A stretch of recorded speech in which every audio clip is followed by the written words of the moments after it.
tight budget at the moment just to try and save whilst living in Sydney. Consumers haven't been this worried for this long in decades. Pushing more families into mortgage stress. Today, let's talk about something that's been on all our minds lately. The crazy cost of living situation in Australia. If you're in Australia, I'm sure you felt it too. Every time you check out at the grocery store or fill up your car, your wallet's a little lighter. It's a topic that's heating up in politics as well, with politicians, left and right, promising to ease the financial burdens. But let's be real. Is this just a temporary hiccup, or a symptom of something much deeper in the Australian economy? It's time to address the unbearable reality of Australia's cost of living crisis. This isn't just about prices going up.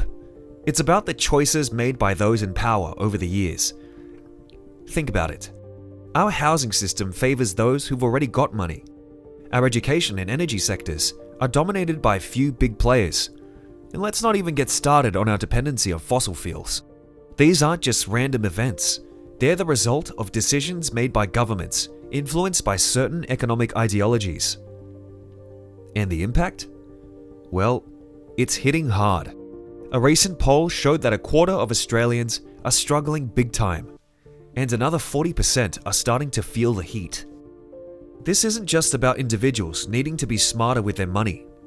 It's about how essential services have been turned into private markets, making residents feel like they're customers trying to get by. Remember back when the government's answer to rising prices was a bunch of comparison websites? Yeah, that didn't really help much, did it? And calling this a crisis makes it sound like it's a rough patch we'll soon get over. But the real issue is much deeper. It's about how the whole system is set up. People, especially the younger ones, who are most affected by inflation, believe the government can make a difference. And they're right. It's not just about putting band-aids on the problem. It's about rethinking the very structure of the economy. Before we move ahead, I'd like to pause for a moment to remind you that if you appreciate our content, don't forget to take out a few seconds and subscribe to our channel. Now that we're past that, let's talk about the political angle.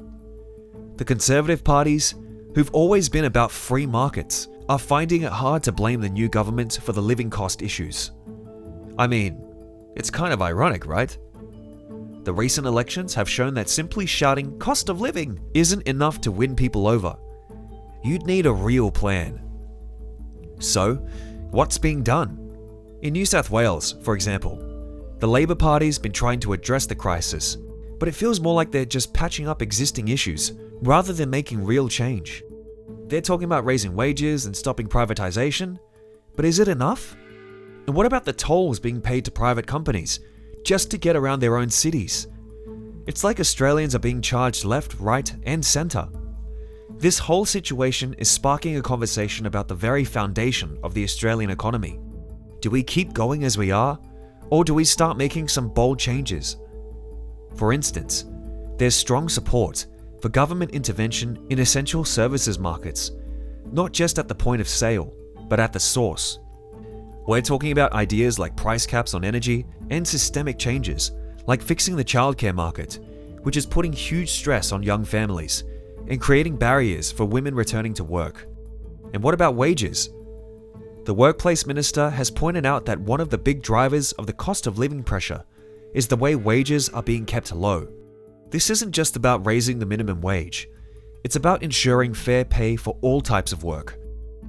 So, maybe we're not just in a cost of living crisis.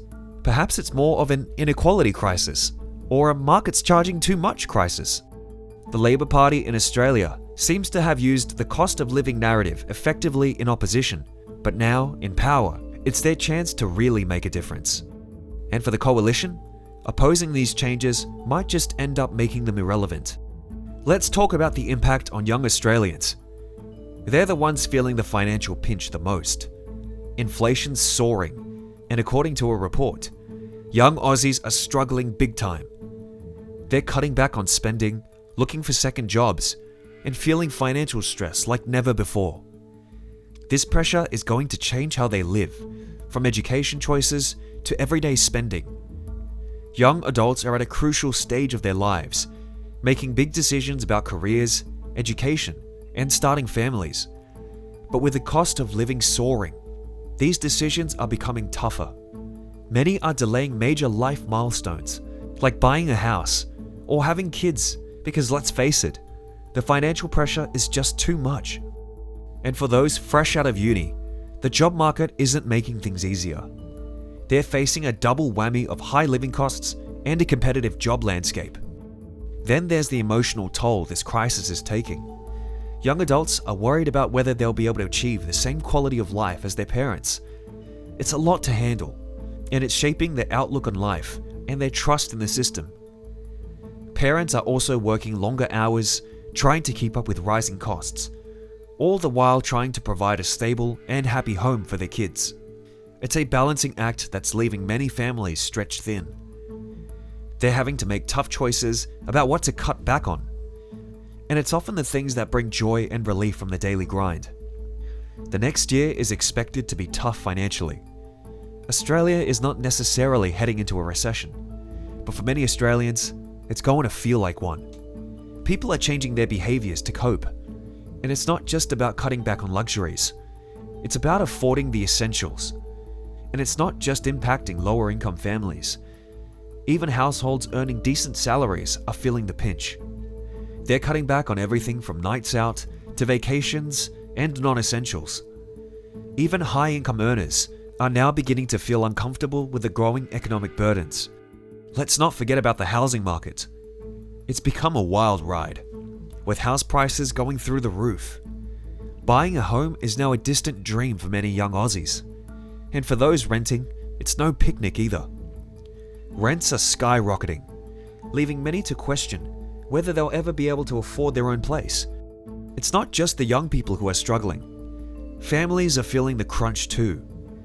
Parents are working harder to provide for their kids, and it's taking a toll.